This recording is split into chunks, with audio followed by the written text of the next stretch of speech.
ختم نبوت کا وہ پہلو کہ جو شخص بھی اب حضور کے بعد کوئی نبوت کا دعویٰ کرے گا یا کیا ہے وہ دجال، کذاب، جھوٹا، کافر، مرتد، واجب القتل، یہ اس کا قانونی تقاضا ہے۔ کہاں ایسی آزادیاں تھی میسر، ان الحق کہو اور پھانسی نہ پاؤ۔ اسی زمانے میں ایک واقعہ یہ ہوا تھا، غلام احمد قادیانی نے ایک دعوتی خط لکھا کابل کے حکمران، اب میں بھول رہا ہوں کہ وہ امیر دوست محمد خان تھے یا امیر عبد الرحمن خان تھے، ان دونوں میں سے کسی کے سامنے وہ خط پہنچا۔ جیسے کہ حضور نے خطوط بھیجے تھے قیصر کو، کسریٰ کو، تو اس کو بھی شوق چرایا کہ میں بھی تو اب نبی ہوں، نبوت کا دعویٰ کر چکا ہوں، تو مجھے پڑوس کا ملک جو ہے افغانستان، وہاں کے بادشاہ کو دعوت دینی چاہیے کہ وہ مجھ پر ایمان لائے۔ جب وہ خط وہاں پہنچا ہے تو امیر کابل نے اسی خط پہ 2 الفاظ لکھ دیے اور واپس کر دیا۔ الفاظ کیا تھے؟ این جا بیا، یہاں آؤ ذرا اور یہاں آ کر تم دعویٰ کرو نبوت کا۔ یہ تم انگریز کی چھتری تلے بیٹھے ہوئے دعوے کر رہے ہو، انگریز کے سائے تلے جو ہے، اور انگریز جو ہے تمہیں سپورٹ کر رہا ہے، تم نے جہاد کو جو ہے ختم کر دیا، دین کے لیے حرام ہے اب دوستو قتال، حرمت قتال۔ انگریز کو اور کیا چاہیے تھا؟ گلیڈسٹن نے، جبکہ وہ وزیر اعظم تھا برطانیہ کا، اس نے کہا تھا اپنی پارلیمنٹ میں قرآن کو لہرا کر، جب تک یہ کتاب دنیا میں موجود ہے امن قائم نہیں ہو سکتا۔ یہ تو جہاد اور قتال کی بات کرتی ہے۔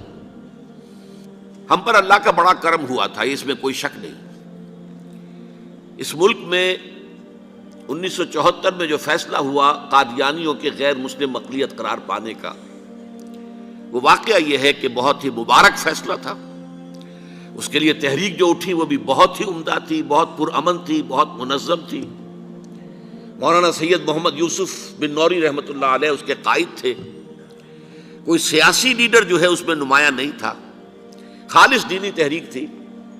پھر اس وقت ہمارے ہاں حکمران ذوالفقار علی بھٹو، حالانکہ خالص سیکولر ذہن کا آدمی، اور قادیانیوں نے اسے سپورٹ کیا تھا 1970 کے الیکشن میں۔ قادیانی سمجھتے تھے وہ تو ہمارا اپنا آدمی ہے، لیکن اللہ تعالیٰ نے اس کے ہاتھوں لیکن بہترین طریقے سے، جس پر اعتراض کیا ہی نہیں جا سکتا، پارلیمنٹ کے ذریعے سے فیصلہ کرایا۔ کوئی آرڈیننس نہیں تھا، کوئی حکم جو ہے، فرمان جو ہے وہ ایشو نہیں ہوا تھا، پارلیمنٹ کے ذریعے سے۔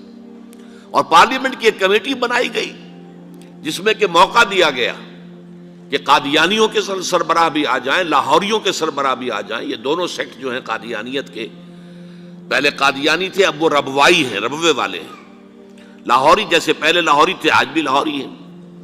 ان دونوں کے سرکردہ لوگوں نے آ کر وہاں پر اس کمیٹی کے سامنے پیش ہو کر بیانات دیے اور کہا، کھل کر کہا۔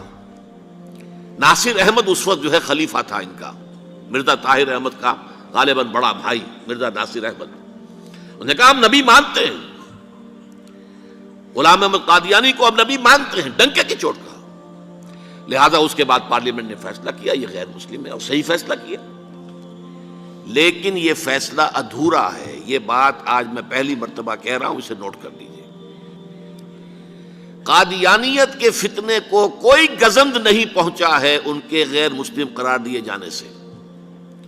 وہ فتنہ جوں کا توں پنپ رہا ہے، جوں کا توں پھیل رہا ہے، جوں کا توں وہ اپنے سرطان کی جڑیں پھیلا رہا ہے ہمارے معاشرے میں۔ اور ویسے یہ کہ عالمی سطح پر انہیں بڑی سرپرستی حاصل ہو گئی ہے، پوری دنیا جو ہے مغربی دنیا وہ ان کی سرپرستی کر رہی ہے۔ لیکن یہ کہ اندرون ملک بھی اس فتنے کا قلع قبا اگر ہو سکتا تھا تو صرف اس وقت جبکہ اس فیصلے کا جو قانونی اور منطقی تقاضا ہے وہ بھی پورا کیا جاتا، اور وہ یہ کہ مرتد کو قتل کی سزا دی جاتی ہے۔ اسلام میں مرتد کی سزا قتل ہے۔